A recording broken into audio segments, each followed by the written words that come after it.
Hey everybody, it's JJ French, the founder, guitar player, manager, etc.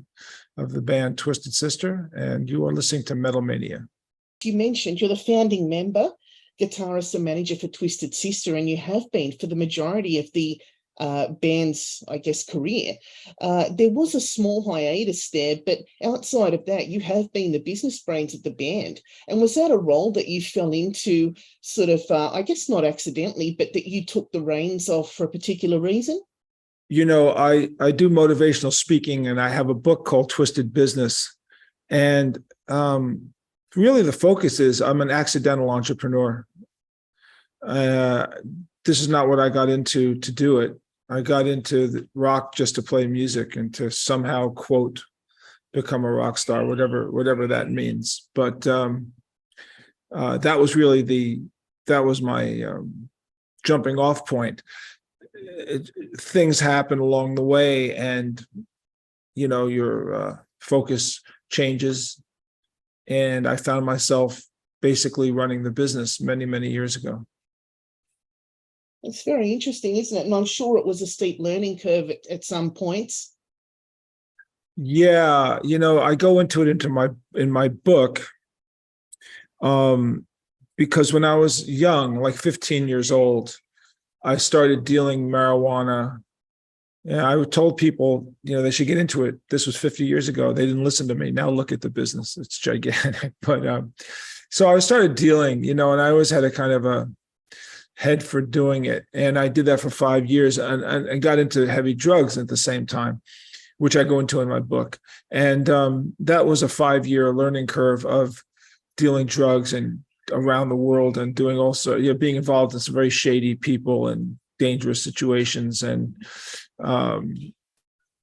when I walked away from that, at the age of 20, completely walked away from it. In other words, not only stopped drugs, but also completely stopped everything, like didn't do them anymore. When that started happening, I changed my focus to just being a musician in a band.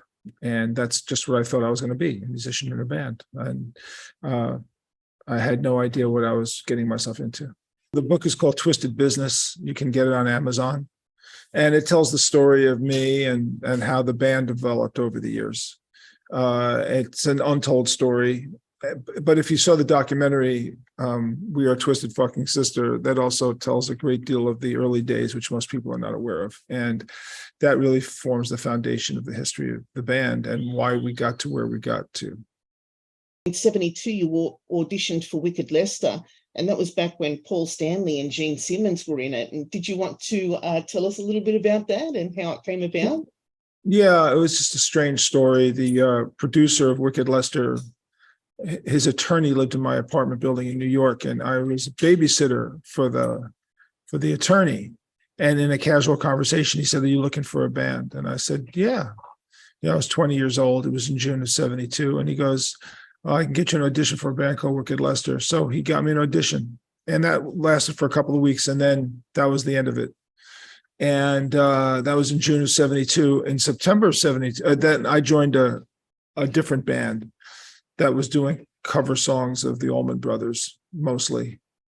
And that band didn't last too long. And the following September, I was looking for a band, and I was looking in the classified section of the Village Voice, a local newspaper.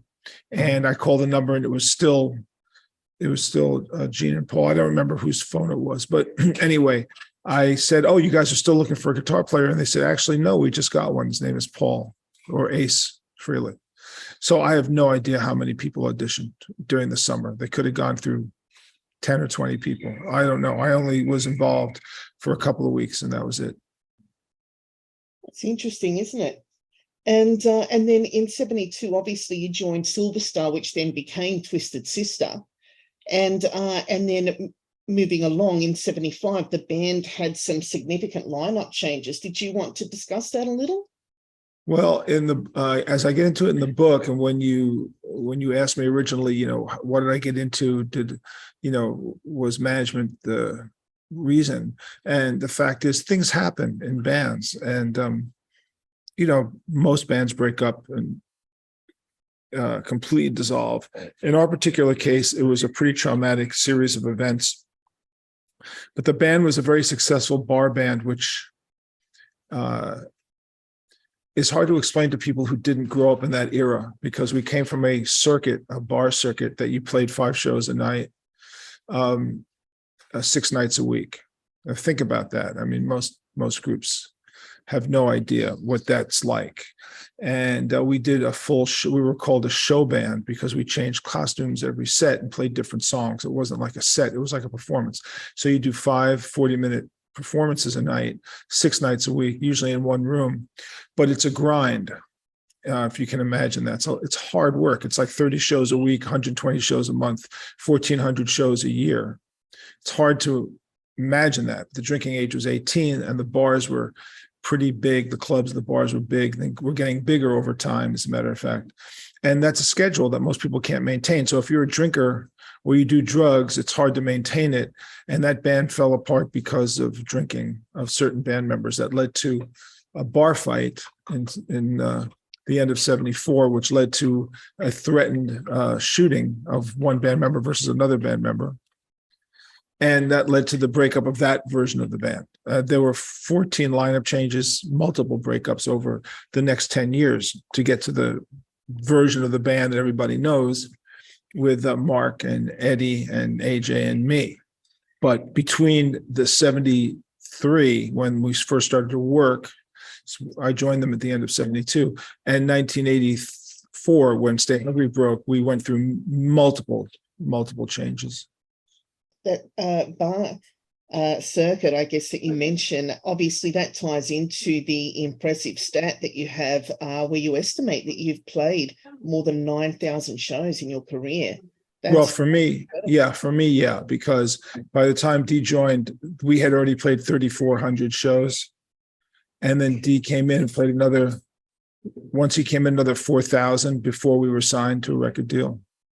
So we were at about 7,000 performances prior to us getting signed. That is amazing. That's quite an accomplishment. And obviously I mentioned earlier that you'd managed the band for the majority of the time. And in '88, after coming back from the hiatus, you resumed management role again. And then you began dealing, obviously, with the music catalogue. And that same year, you became a Grammy voting member. Was that something that you sort of, when you look back and reflect on, did you ever think that that would happen? Oh man, usually when I think back to when it all began, I didn't know where any of it was going. But in '88, the Twisted stopped performing, and I got into management full-time with several other companies, and we managed a lot of artists. I noticed that you asked me a question about the president of Kramer Guitars and Sevendust, and that's a really interesting take, because the president of Kramer, Dennis Berardi, at the time, did ask me to get involved in management. And I found a band in Atlanta, Georgia called Red Threat. And we managed Red Threat. And then Red Threat broke up, and that was the end of my relationship with Dennis. But Red Threat evolved into another band called Roulette. And we tried to get a record deal with Roulette, and the band members changed from Red Threat. And then Roulette broke up and became a band called Snake Nation. And nobody in Snake Nation was in the original Red Threat at that point. I think they'd all gone. And then Snake Nation, over the years, turned into a band called Stiff Kitty. And then that band broke up and regenerated into a band called Crawl Space, which eventually transformed into Sevendust. So by the time Sevendust happened, nobody from Red Threat or Roulette was involved. It was 7 years after my involvement with Dennis Berardi from Kramer. So that was completely over with. And that's like the long road in the business. And here's Sevendust, Mark Mendoza and I produced their debut album. They signed to my production company, Rebellion Music, and my publishing company, Revolution. And we recorded an album, which is still their biggest selling album to date. Phenomenal album, their first debut album, which came out we recorded it in '95. It came out in '96. 2 of the big songs on that record were the #1 and #2 alternative metal tracks in the United States in that year of '96. I managed them until around 2001. And Twisted then played a reunion show after not playing together for many years after the 9/11 disaster to help raise money for the New York City Police and Fire Department. And then shortly after that, we started getting calls to reunite the band. So that was the evolution of the whole story there. And I stopped managing Seven Dust in 2001. So here we are in 2023, and people still say, "Do you manage them?" And I have not actually managed Seven Dust for over 20 years, but they're still together and doing great. They certainly are, and it's always interesting to find out this kind of, I guess, again, for the casual fan, they wouldn't know any of that, so it's always interesting to talk about. And recently, in an interview, you spoke about the music industry, and you stated that it wasn't what people think it is, and I believe you. I think that there's always that backstory that people don't see on the surface. And you mentioned, I quote, you mentioned the crap, the shady people, lies, and about being ripped off, the layers of being a band member most people don't see. And obviously you would have had some bad experiences and some good, I no doubt, otherwise you probably wouldn't have stuck with it. But, did you want to elaborate a little bit more about that? Yeah, that particular interview that I did that day, I harbored on the negative side, which was too much. I should have really tempered it.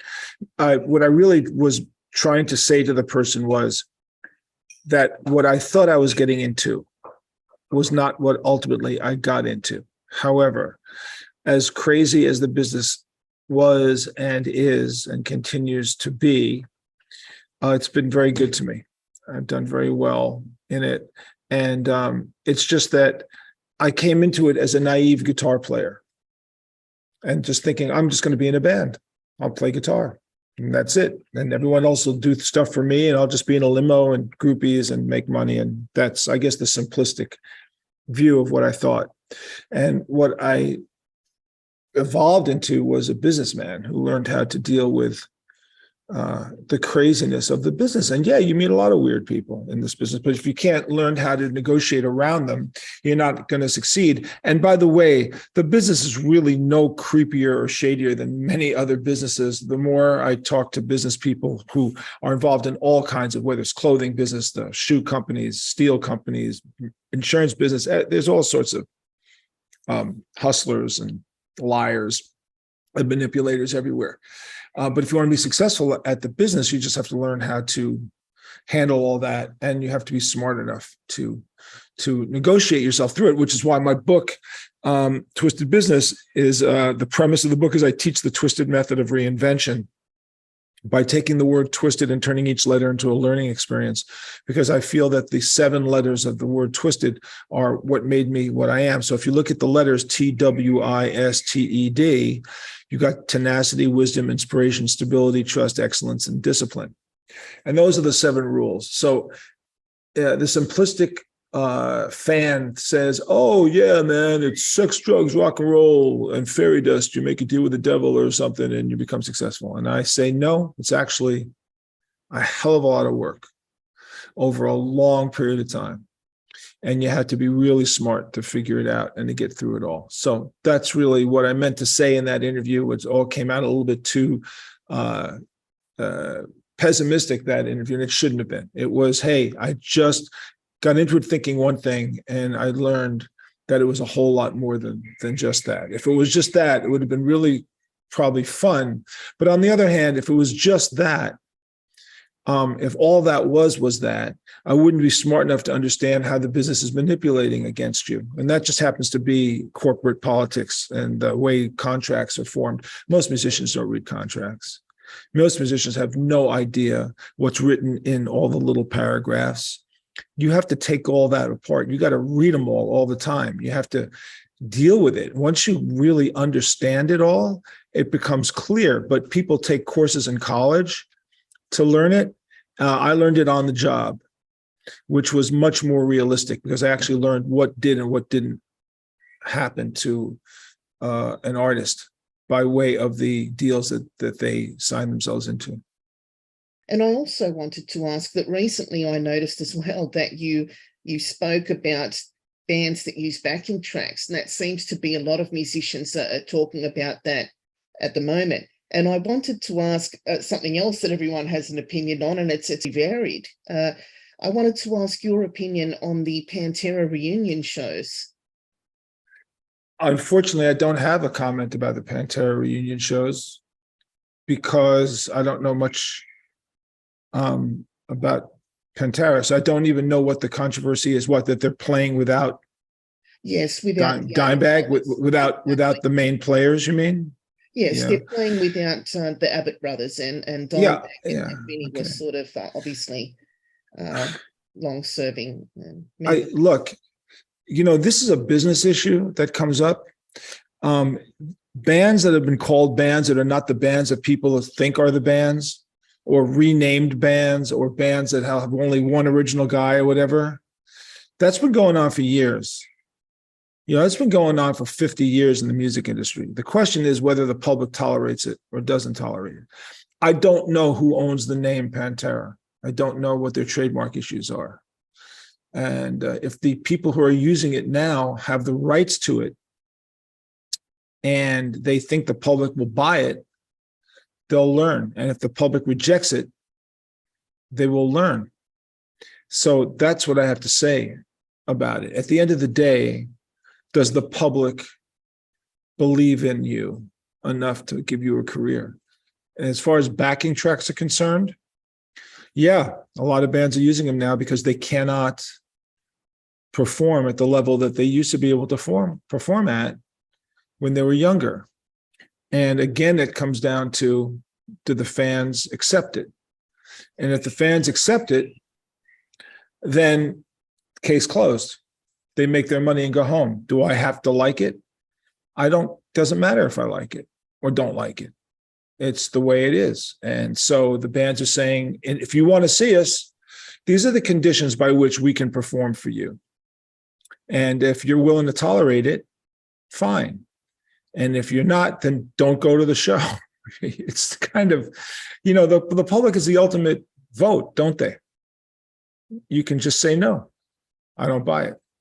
So it has nothing to do with what I think. When I grew up in the 60s, no bands ever did. The technology wasn't there. You had to lay it out on the line every night, whether it was seeing Jimi Hendrix or the Rolling Stones, or Johnny Winter or Grateful Dead or 10 Years After or Mountain, the Allman Brothers or Pink Floyd. You heard them play. That was them. So if someone said to me, well, in 1969, the Rolling Stones were using backing tracks, I'd be shocked, because they don't. These days, I think they have to protect their image. And maybe, I hear all sorts of stories about, them and other bands making sure there's musicians behind the stage, being able to cover their parts. But Mott the Hoople did that. Foreigner did that. Back in the 70s, these bands had singers behind the stage helping them out. I mean, that's the kind of way it is. At the end of the day, you're a fan of the artist. If you think that's a bad idea, then don't go to the show. If it doesn't matter to you, then go to the show. And I wanted to congratulate you actually on recently being inducted into the Metal Hall of Fame. That would have been quite an experience. I enjoyed watching the performance. I actually saw it. There's obviously many videos of it on YouTube. And I also saw that Steve Vai really spoke highly of the band and how Twisted Sister inspired him. And Steve spoke about obviously coming to see you perform when he was younger. And also Mike Portnoy, he took the mic and said pretty much the same thing, that he would go and see you guys regularly. And he actually added that he was underage and didn't have ID, so he'd have to sneak in. But how does that feel? It must be a very proud moment for you to have such accomplished musicians saying that you're an inspiration. Yeah, it was humbling and as an honor, and it's an honor to be acknowledged from the heavy metal world, and also Long Island Music Hall of Fame, which just opened in Stony Brook, New York, which is a beautiful building and they celebrate the careers of just unbelievably talented people like Billy Joel and the Young Rascals, Leslie West, Carole King. It's not just Long Island, it's Brooklyn, it's Queens, because it's all one big kind of piece of real estate. So the history of rock and roll is so embedded in that area. Run DMC. I mean, so many artists great artists, Joan Jett, Stray Cats, come from this area. And they honor us right now with a gigantic display, Twisted Sisters, all over the museum. And we're honored to be celebrated that way. So yeah, after 50 years, it's wonderful to be recognized for all the work you did, because we put in a lot of work. But, I also want to say that almost every band that's an artist, I don't care what kind of music they play. If you survive this business 30 years, 40 years, 50 years, you deserve my respect. Doesn't matter if I particularly like your genre or not your genre.